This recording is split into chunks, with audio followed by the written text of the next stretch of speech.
함께 한번 기도하겠습니다.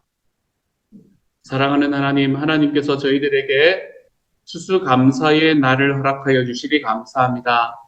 하나님, 미국에 처음에 메이플라워를 타고 이곳으로 건너왔던 우리 청교도들이 하나님 이곳에서 가장 먼저 자기들에게 나왔던 모든 곡식들이 주님께로 온 것임을 기억하며 감사의 잔치를 드렸던 하나님 그 마음들이 하나님 우리가 추수감사절을 지나는 우리의 마음이 될 수 있도록 주님께서 도와주옵소서.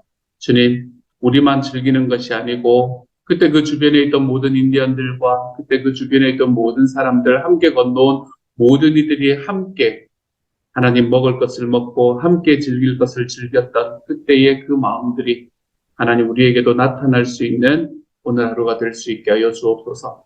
그래서 주님 오늘 우리의 감사가 우리의 잔치가 하나님 가족에게로 번져가게 하시고 목장에게로 번져가게 하시고 교회에게로 번져가게 하시고 사랑하는 주님 우리가 정말로 아는 모든 이들과 우리의 감사를 우리의 기쁨을 나눌 수 있는 이 시간이 될 수 있도록 주여 도우시고 함께하여 주옵소서. 하나님 오늘부터 시편의 말씀을 묵상합니다. 하나님께서 은혜 더하여 주셔서 지혜 있게 하시고 주님이 말씀을 통해서도 주님께서 저에게 주시는 지혜들을 배울 수 있는 시간들 되도록 아버지여 도와주옵소서. 모든 말씀 우리 주님 예수님 이름으로 기도드립니다. 아멘. 하나님께서 우리에게 주시는 말씀 시편 32편 1절부터 11절까지의 말씀입니다. 시편 32편 1절부터 11절까지의 말씀. 우리 같은 목소리를 읽도록 하지요. 함께 읽습니다. 시작. 허물의 사함을 받고 자신의 죄가 가려진 자는 복이 있도다. 마음에 간사함이 없고 여호와께 정죄를 당하지 아니하는 자는 복이 있도다. 내가 입을 열지 아니할 때에 종일 신음함으로 내 뼈가 쇠하였도다. 주의 손이 주야로 나를 누르시오니 내 진액이 빠져서 여름 가뭄의 마름같이 되었나이다. 내가 이르기를 내 허물을 여호와께 자복하리라 하고 주께 내 죄를 아뢰고 내 죄악을 숨기지 아니하였더니 곧 주께서 내 죄악을 사하셨나이다. 이로 말미암아 모든 경건한 자는 주를 만날 기회를 얻어서 주께 기도할지라. 진실로 홍수가 범람할지라도 그에게 미치지 못하리이다. 주는 나의 은신처이오니 환난에서 나를 보호하시고 구원의 노래로 나를 부르시리이다. 내가 내 갈 길을 가르쳐 보이고 너를 주목하여 훈계하리로다. 너희는 무지한 말이나 노새같이 되지 말지어다. 그것들은 제갈과 굴레로 단속하지 아니하면 너희에게 가까이 가지 아니하리로다. 악인에게는 많은 슬픔이 있으나 여호와를 신뢰하는 자에게는 인자하심이 두르리로다. 너희 의인들아 여호와를 기뻐하며 즐거워할지어다. 마음이 정직한 너희들아 다 즐거이 외칠지어다. 아멘. 시편의 말씀은 특별히 이 개혁판의 성경을 읽어서는 도저히 감이 살지가 않습니다. 이 느낌이 살지가 않아요. 특별히 시편의 말씀을 읽을 때는 세번역 성경으로 읽는 게 정말로 좋습니다. 이거를 읽으면 이 시편의 느낌이 전혀 살지가 않습니다. 그래서 오늘 여러분에게는 세번역 성경을 읽으면서 우리가 이야기를 좀 해보려고 합니다. 사실은 세번역 성경을 읽으면 시편 32편 같은 말씀은 다른 거 읽지 않아도 다른 이야기 듣지 않아도 정말 이런 거구나 라는 것들이 우리의 마음에 박히는 그런 말씀이거든요. 근데 이 단어들이나 이런 것들의 문제가 32절 편의 말씀에서는 역시 우리에게 계속해서 걸리는 부분이 되는 것 같습니다. 먼저 32편의 말씀을 이야기를 하기 전에 이 말씀의 이 표제어는 뭐라고 되어 있나 하면 다윗의 마스길이다라고 되어 있습니다. 마스길이라는 말은 교훈이라는 말이에요. 마스길이라는 말은 교훈이라는 말인데, 그러니까 지금 이것은 그냥 다른 어떤 역사적인 사건들을 우리들에게 준다기보다는 다윗이 교훈한 내용이다. 이제 이렇게 이야기를 하면 되는 겁니다. 다윗이 자기 주변에 있는 사람에게 또는 자기와 함께 있는 사람들에게 다윗이 이렇게 살고 또 이렇게 살지 마라라고 교훈하고 있는 내용이 바로 이 오늘 시편 32편의 말씀이에요. 하지만 대체로 이 시편 32편은 언제 썼다라고 많은 사람들이 보나 하면 시편 32편은 시편 51편의 말씀과 더불어 다윗이 밧세바의 사건을 기억하면서 쓴 시다라고 이야기를 하는 것이 대부분입니다. 그러니까 이 시편 32편의 시는 다윗이 밧세바와의 사건을 겪은 것을 기억하면서 쓰는 시가 이 시편 32편이라고 보시면 됩니다. 이제 그런 느낌을 가지시고 여러분이 세번역 성경을 들어보시고 읽어보시면 돼요. 그러면 이게 어떤 의미인가라는 걸 확인이 될 겁니다. 그런데 시편 51편과 시편 32편의 차이가 있습니다. 같은 밧세바 사건을 겪고 난 다음에 쓴 시편이지만 시편 51편은 밧세바 사건을 겪고 난 다음에 얼마 안 있다가 쓰여진 시편인 것 같아요. 그래서 다윗은 그 사건에 대해서 직접적으로 이야기하면서 다윗은 하나님 앞에 자복하고 회개하고 있는 모습을 보게 됩니다. 이 시편 51편의 말씀이 그게 되는 배경이 되는 밧세바 사건을 보면 다윗은 처음에 밧세바를 취하고 우리아를 죽였을 때에 그것이 자기에게 뭐 큰 문제가 된다고 생각하지 않았던 것 같아요. 다윗은 그것이 자기에게 큰 죄악이라고 생각하지 않았습니다. 어디서 그걸 볼 수 있나요? 처음에 나단 선지자가 와가지고 이런저런 이야기했을 때 다윗이 하나도 몰랐거든요. 그게 자기를 향한 이야기라는 걸 하나도 몰랐거든요. 나단 선지자가 와서 이게 어떤 큰 부자가 있었는데 많은 양들이 있었고, 근데 이제 하나의 양만 있는 사람이 와가지고 왔을 때에 이 부자가 내 양을 주기 힘드니 너 양을 가져와서 먹어라, 먹자, 이런 이야기들을 했던 그 이야기를 들으면서도 이 다윗의 마음은 하나도 부담이 되지가 않았습니다. 왜냐하면 다윗은 그 일이 자기에게 그렇게 큰 죄라고 생각하지 않았던 것 같아요. 근데 이제 나단이 그 사람이 바로 당신입니다 라고 이야기를 하고 난 다음에 다윗이 혼이 나갔던 것 같지. 이게 이렇게 큰 죄였구나 라는 걸 다윗이 그때야 깨달았던 것 같습니다. 그렇게 자기가 너무나 큰 죄를 지었다는 것을 다윗이 깨닫고 난 다음에 그 다음에 이제 얼마 안 있다가 지은 시가 시편 51편의 말씀이라면 이 시편 32편의 말씀은 그로부터 시간이 오랜 동안 지나고 난 다음에 쓰여진 시편이 이 시편 32편이라고 생각하시면 되겠습니다. 그때는 아직까지도 자기의 죄가 용서받지 못한 상황이었어요. 자기의 죄를 용서하실지 하나님이 안 하실지 잘 모르는 그런 상황에서 51편이 쓰여졌다면 이 시편 32편은 이제 자기의 삶에 있었던 그 불미스러운 일, 자기의 죄악으로부터 자기가 이미 용서받고 하나님 앞에서 그 모든 것들이 해결이 되고 난 이후에 내가 돌아보니 이러면서 쓴 시편이 바로 시편 32편이다. 이렇게 생각을 하시면 여러분이 이 32편을 이해하는데 아마 큰 무리가 없지 않을까라고 생각을 합니다.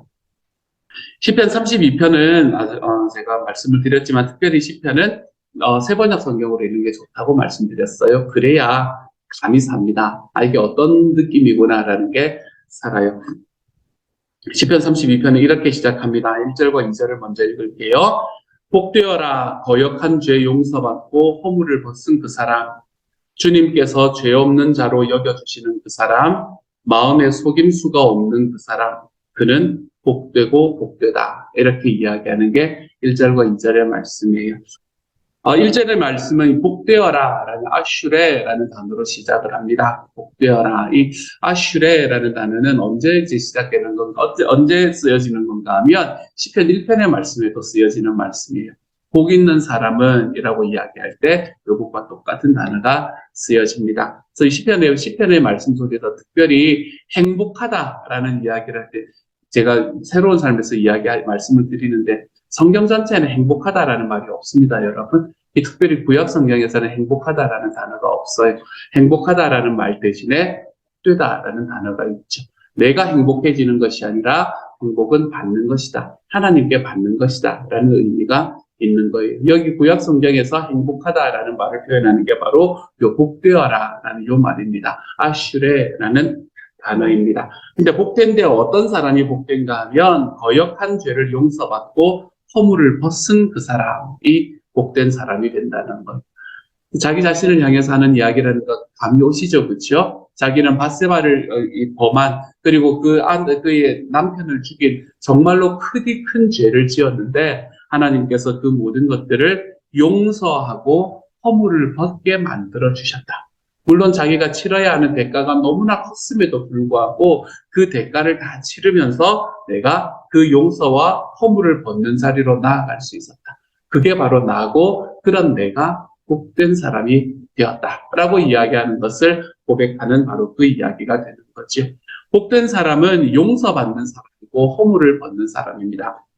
그래서 2절의 말씀도 여전히 그래요. 주님께서 죄 없는 자로 여겨주시는 그 사람. 이게 뭐를 말하는 건가 하면 죄가 없는 사람이 복되다는 말이 아닙니다, 여러분. 저는 이거를 우리가 분명하게 하고 갔으면 좋겠어요. 하나님 앞에 복된 사람은, 하나님 앞에 인정받는 사람은 죄가 없는 사람이 아닙니다. 우리가 만약에 죄가 없는 사람이 하나님 앞에 복되고 인정받는 사람이라고 하면 저와 여러분 누구도 그 앞에 설 수가 없습니다. 이건 우리가 인정하고 갈 수밖에 없잖아요. 누구도 그 앞에 설 수가 없습니다. 그런데 하나님 앞에 복된 사람은 그가 죄를 지은 일이 있음에도 용서받은 사람이 복된 것이고, 그래서 용서받음으로 인해서 자기의 허물을 벗어버린 사람이 복된 사람이 되는 거고, 그리고 주님께서 죄 없는 자로 여겨주시는 그 사람이 복된 사람이다 라고 이야기하는 거예요. 이렇게 이야기하고 나면 이거는 다 누구를 향해서 이야기하는 것이라는 게 분명한가 하면 예수 그리스도를 영접한 저와 여러분을 향한 이야기라는 게 너무나 분명해집니다. 우리가 거역한 죄를 용서받고 허물을 벗을 수 있는 이유도 주님께서 우리가 죄를 여전히 지음에도 불구하고 죄 없는 자로 여겨주시는 이유도 예수 그리스도께서 우리의 죄를 위해서 십자가에 이미 죽어주셨기 때문에 이 일이 가능하다는 것을 우리는 금방 알 수 있게 되는 거지. 그러므로 주님 안에 있는 사람들은 내가 죄를 짓지 않음으로 하나님 앞에 복된 사람이 되는 게 아니라는 사실을 좀 기억하시기를 소망합니다. 이걸 기억하는 게 소중한 이유는 내가 죄를 짓지 않을 때에 하나님 앞에 복되다라고 이야기하면 늘 우리의 삶은 뭐로 가득 찰 수밖에 없나 하면 죄책감으로 가득 찰 수밖에 없기 때문에 그래요. 죄책감으로 가득 차서 왜냐하면 안 되거든요. 죄를 안 지고 어떻게 살 수가 있어요, 여러분. 그렇기 때문에 우리의 삶은 죄책감에 가득하게 살아갈 수밖에 없는 삶이 됩니다. 여기에서 벗어나서 하나님 앞에 자유로운 삶을 살아가기 위해서는 내가 이 생각을 끊어내는 것이 너무나 중요합니다. 죄가 없는 사람이 복된 사람이 아니다. 그럼 어떤 사람이 복된 사람이라고요? 거역한 죄를 용서받는 사람이 복된 사람이다. 죄가 없는 사람이 복된 사람이 아니라 주님께서 예수 그리스도의 십자가의 피로 인해서 죄 없는 자로 여겨주시는 그 사람이 복된 사람이다 라고 이야기하는 이 이야기가 우리의 마음에 딱 들어찰 때 우리는 이 하나님의 약속을 믿고 더 이상 죄책감에 휘둘리며 살아가는 삶의 자리에서 벗어날 수 있게 되는 겁니다. 내가 뭘 잘못해서, 내가 그때 뭘 잘못해서 내가 이런 일이 벌어졌을까? 맨날 그 생각하면서 살아가는 삶 여러분 지긋지긋하지 않으십니까? 우리가 이러한 삶에서 벗어나서 내 주님께서 우리에게 주시는 내가 너희에게 주는 짐은 가볍다라고 이야기하시는 그 주님의 가벼운 짐, 우리가 그것을 지고 걸어가기 위해서는 우리의 삶에 있는 이 죄책감에서 자유로워지는 삶이 필요합니다. 하나님께서는 절대로 거기에 머물러 있지 말라라고 이야기하고 계시고요. 그러므로 우리는 죄가 없을 때 복된 것이 아니라 나의 지은 죄를 주님께서 용서하시기에 복된 사람이다. 내가 지은 죄를 하나님께서 내가 죄를 짓는 사람임에도 불구하고 나를 죄 없는 자로 여겨주시기 때문에 하나님 앞에 복된 사람이다라는 이 사실을 저와 여러분의 삶에서 좀 기억하며 걸어갈 수 있는 오늘 하루가 되었으면 정말로 좋겠습니다. 죄책감이 있으면 좀 벗어나십시오, 여러분. 내가 정말 예전에 잘못했던 거 있으면 주님께서 그것을 위해서도 십자가에 죽으셨다라고 이야기하는 그것을 딱 붙들고 우리의 삶에 오늘이 땡스기빙입니까? 돌아보니 은혜입니다, 하나님. 이거 고백하면서 좀 살아가십시다, 여러분. 돌아가니 내 마음에 힘들고 어려워서 어떻게 살아가야 될지 아직도 모르겠는 삶이 아니라 돌아보니 주님 감사할 따름입니다. 내 하나님 앞에 이것 좀 고백하며 걸어가는 저와 여러분이 되었으면 좋겠습니다. 주님은 우리의 죄를 용서해 주시는 분이기 때문에 그렇습니다. 그렇게 용서해 주시는 주님 앞에 우리는 어떤 사람으로 나아가는가? 복된 사람이 이런 사람이다라고 이야기하면서 하나의 말을 덧붙이죠. 2절의 마지막 부분에 마음에 속임수가 없는 그 사람, 그는 복되고 복되다 라고 이야기합니다.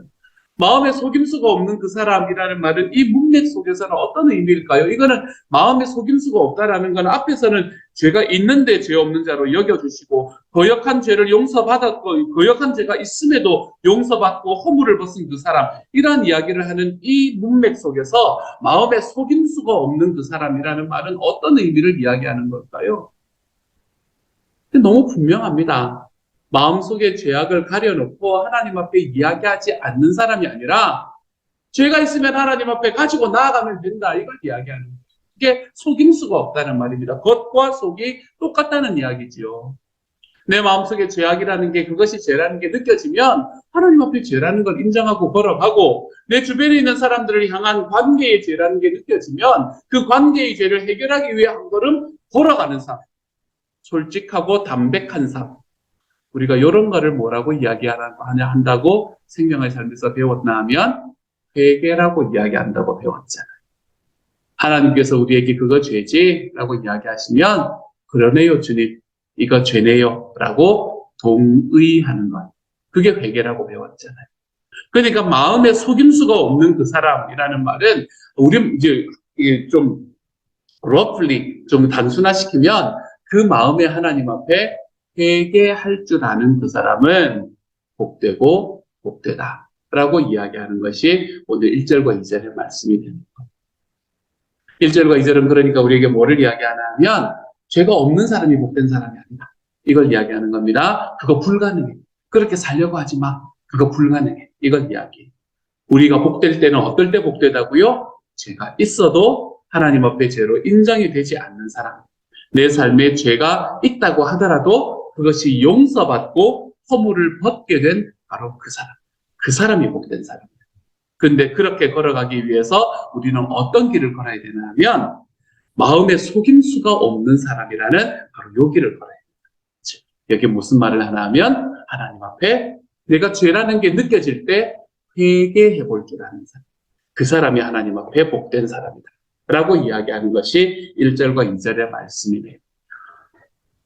그냥 이렇게 사십시다, 여러분. 이렇게 좀 살아가 보십시다. 제가 뭐 여기에 더 붙여서 뭐 이야기 안 해도 되겠죠, 그렇죠? 이렇게 좀 살아가 볼 수 있는 저와 여러분이 되었으면 좋겠어요. 그렇게 회개하는 것에 관한 이야기, 마음에 속임수가 없는 것에 대한 이야기를 하고 난 다음에 3절과 4절에서 그렇지 않았던 자기의 모습을 이야기해 보는 거예요. 그런 사람이 복된 사람인데 내가 그렇게 살지 않았을 때 나는 복된 사람이 되지 못했고, 그렇게 복된 사람이 되지 못했을 때 내 삶에 어떤 일이 일어났는가라는 걸 표현해주고 있는 게 3절과 4절이죠. 이렇게 이야기합니다. 내가 입을 다물고 죄를 고백하지 않았을 때에는 온종일 끊임없는 신음으로 내 뼈가 녹아내렸습니다. 주님께서 밤낮 손으로 나를 짓누르셨기에 나의 혀가 여름 가뭄에 풀 마르듯 말라버렸습니다 라고 이야기합니다. 이 참 진짜 아프다는 게 느껴지잖아요, 그렇죠? 내가 입을 다물고 죄를 고백하지 않았을 때에는 온종일 끊임없는 신음으로 내 뼈가 녹아내렸습니다. 그런데 그것이 내가 가지고 있는 병 때문에 온 게 아니라 주님께서 나를 짓누르시는 상황이었기 때문에 내 혀가 여름 가뭄에 풀 마르듯 말라버렸습니다. 침도 삼킬 수 없는 그런 상황을 이야기하고 있는 거지. 저는 대학을 다니면서 한 2년 정도, 2년은 좀 심했나요? 재수할 때부터 시작을 해서 제가 기침을 좀 많이 했었습니다. 이 장기침을 여러분 8개월씩 하고 이랬어요. 1년에 8개월씩 장기침을 이렇게 계속하기 시작하는, 장기침이 이렇게 헐럭헐럭 하는 게 아니라 이렇게 배까지 움직이는 장기침 있죠. 그렇죠? 그런 장기침들을 계속해서 하는 겁니다. 그러면 한 8개월 정도 이렇게 장기침을 하고 나면 한 달 정도 가기 시작하면 배가 땡기기 시작을 합니다. 한 2달 정도 가고 나면 늑골이 아프기 시작해요. 그리고 난 다음에는 기침을 할 때 기침 소리를 못 냅니다. 이렇게. 소리를 내면 여기가 너무너무 통증이 와서 견디기가 힘들기 때문에 소리를 못 냅니다. 병원에 가도 모르겠다 그러더라고요. 기침 그거 하는 것만 계속해서 이게 가라앉히는 것만 계속 주고, 하여간 여기 저는 그래서 정말 늑골이 부러지는 줄 알았습니다. 여기 너무너무 아파가지고 대학교 1학년, 2학년 때도 거의 한 6개월씩, 7개월씩 그렇게 기침을 했었거든요. 그때 밤에 잠도 못 자는 거예요. 기침을 한번 하기 시작하면 뭐 끝이 없으니까 너무너무 아파오니까 그러니까 밤에 잠도 못 자는 거예요. 그때가 아마도 제 인생에서 이 가장 힘든 그런 순간이에요. 몸으로는 사실은 가장 힘든 순간이 아니었는가라고 생각을 해봅니다. 오늘의 말씀을 바라보면서 저는 그때 생각이 났었어요.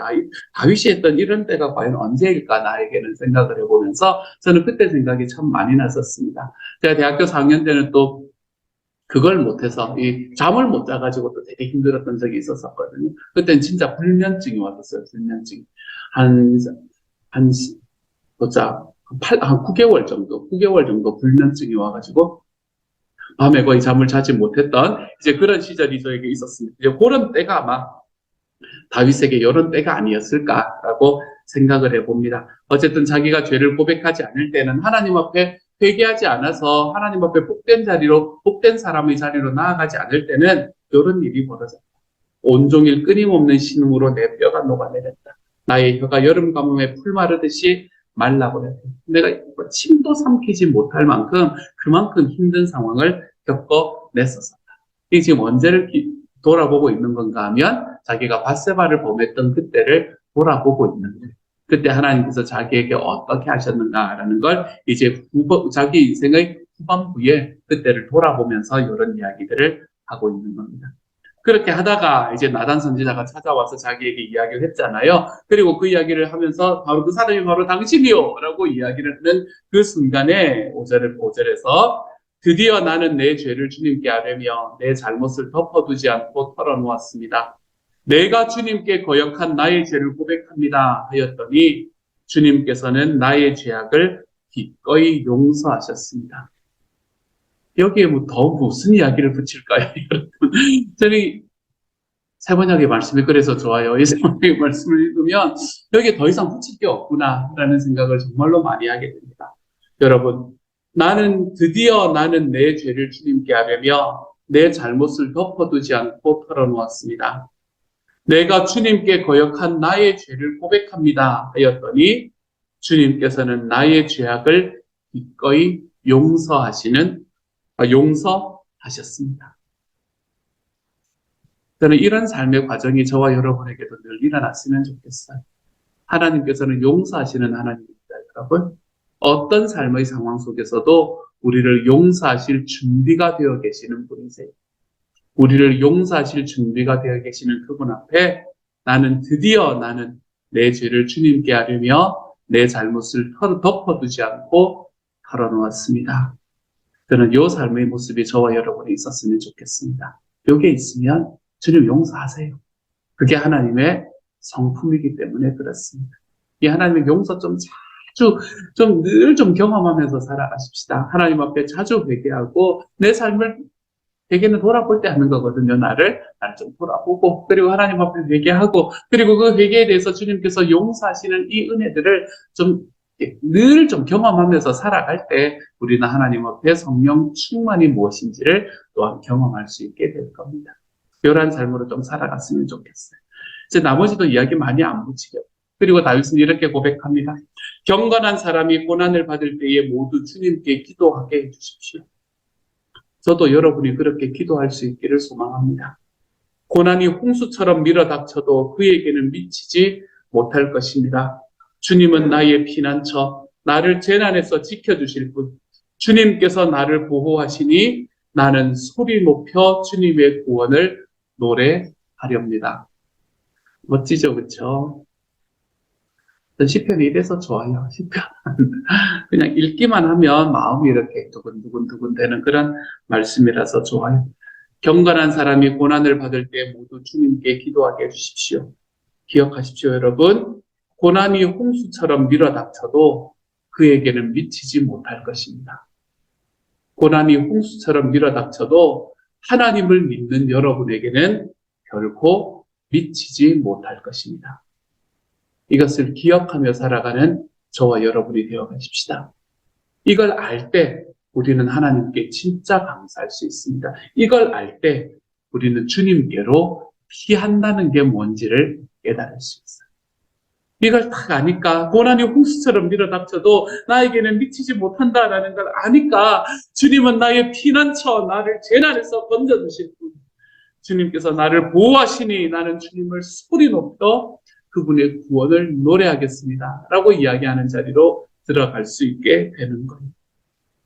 그리고 주님께서 말씀하시는 말씀 8절에서 주님께서 말씀하신다. 내가 가야 할 길을 내가 너에게 지시하고 가르쳐 주마.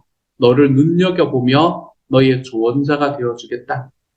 너희는 제갈과 굴레를 씌워야만 잡아둘 수 있는 분별 없는 모세나 말처럼 되지 말아라.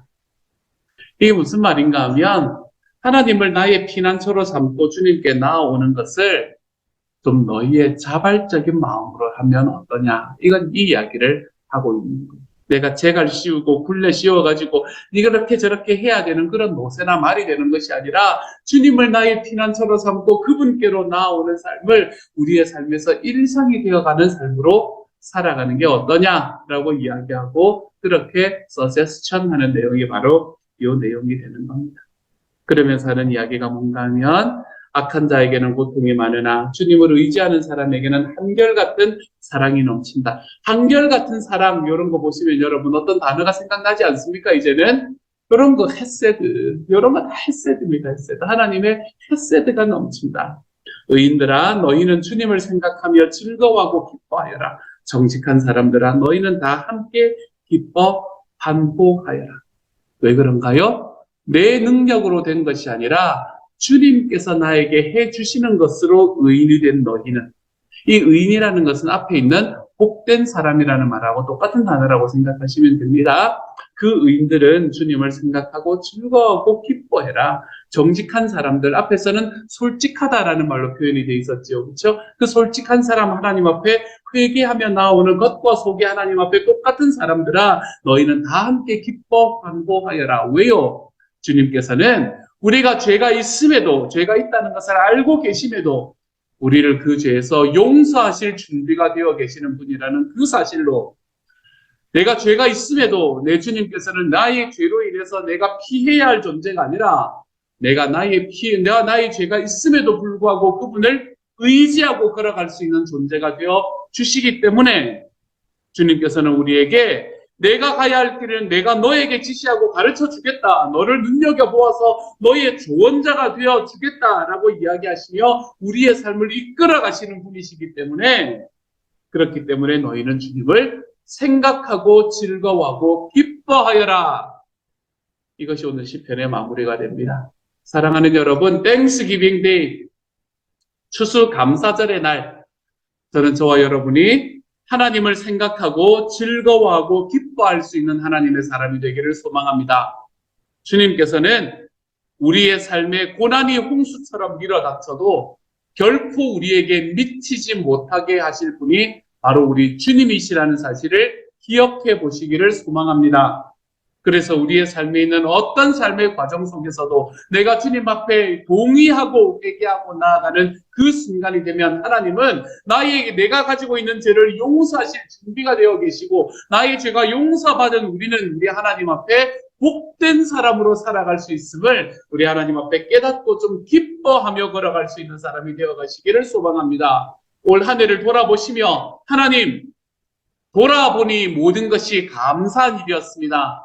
우리 주님 앞에 이것을 우리의 입술에서 고백하며 살아가 볼 수 있는 오늘 하루 우리의 일련의 삶이 하나님 앞에 은혜밖에 없었습니다. 이것을 우리가 하나님 앞에 담대하게 고백하며 살아가 볼 수 있는 이 추수감사의 날이 될 수 있기를 우리 주님의 이름으로 축복합니다.